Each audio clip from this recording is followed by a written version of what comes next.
ദേ ഈ ഇരിക്കുന്നത് കണ്ടോ, ഇതാണ് ഭക്തിയുടെ നിറസാന്നിധ്യം. ഇനി ഒരാളിനെ കാണിച്ചു തരാം കേട്ടോ. ദേ ഇത് കരുണയുടെ മഹാസാഗരം. പിന്നെ ഇച്ചിരി കുറുമ്പും ഉണ്ട് കേട്ടോ. ഞങ്ങളിപ്പോൾ നിൽക്കുന്നത് നമ്മുടെ ഉളനാട് ശ്രീകൃഷ്ണസ്വാമി ക്ഷേത്രത്തിലാണ്, പന്തളത്തിനടുത്തുള്ള. പടികൾ കയറി മുകളിലെത്തുമ്പോൾ എണ്ണിയാലൊടുങ്ങാത്ത ഉറികളാണ് ക്ഷേത്രത്തിന്റെ 4 ഭാഗവും ഭംഗിയോടെ തൂക്കിയിട്ടിരിക്കുന്നത്. കണ്ണന്റെ തിരുനടയിൽ വഴിപാട് നടത്തിയ ഉറികളാണിതെല്ലാം. ഇന്ത്യയിലെ തന്നെ ഉറിവഴിപാട് നടത്തുന്ന ഏക ക്ഷേത്രമാണിത്. ഇഷ്ടകാര്യം സാധിക്കുന്നതിനും സാധിച്ചതിനു ശേഷവും ഭക്തർ ഇവിടെ ഉറിവഴിപാട് നടത്താറുണ്ട്. വെണ്ണ, കദളിപ്പഴം, ലഡു, പഞ്ചസാര, ഉണ്ണിയപ്പം, കൽക്കണ്ടം, അവില്, മലര് ഇവയൊക്കെയാണ് ഇവിടെ ഉറിവഴിപാട് നടത്താൻ വേണ്ടി ഉപയോഗിക്കുന്നത്. ഉണ്ണിക്കണ്ണന്റെ ചൈതന്യം വാക്കാൽ പറഞ്ഞാൽ തീരില്ല, അത് അനുഭവിച്ചു തന്നെ അറിയണം.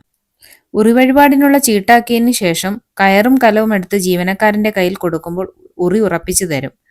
പിന്നെ അവിടെ നിന്നും ആ ഉറിയെടുത്ത് ഡെസ്കിന്റെ മുകളിൽ വെച്ച് പ്രാർത്ഥിച്ചു നിൽക്കണം. ഇവിടുത്തെ കാര്യദർശി നമുക്ക് വേണ്ടുന്ന കാര്യങ്ങൾ പറഞ്ഞു തന്നതിന് ശേഷം ഉറി നിറയ്ക്കണം. ഞാൻ കദളിപ്പഴം കൊണ്ടാണ് ഉറി നിറച്ചത്. ആ ഉറിയുമായി ഉണ്ണിക്കണ്ണനെ വലം വെച്ച് ഇഷ്ടകാര്യം പ്രാർത്ഥിച്ച് സമർപ്പിക്കാം. ഇത് ഞങ്ങൾക്ക് വഴിപാട് കഴിപ്പിച്ച് കിട്ടിയ പ്രസാദമാണ്. അങ്ങനെ ഞങ്ങൾ ഉണ്ണിക്കണ്ണനെയൊക്കെ കണ്ട് കണ്ണൻ ഇഷ്ടപ്പെട്ട ഉറിവഴിപാടൊക്കെ നടത്തി തിരിച്ചിറങ്ങുകയാണ്. അപ്പോൾ ഞങ്ങളുടെ ഈ വീഡിയോ ഇഷ്ടമായിട്ടുണ്ടെങ്കിൽ ഞങ്ങൾക്ക് ലൈക്കൊക്കെ തരാൻ മറക്കല്ലേ. അപ്പോൾ ഓക്കെ, ബായ്.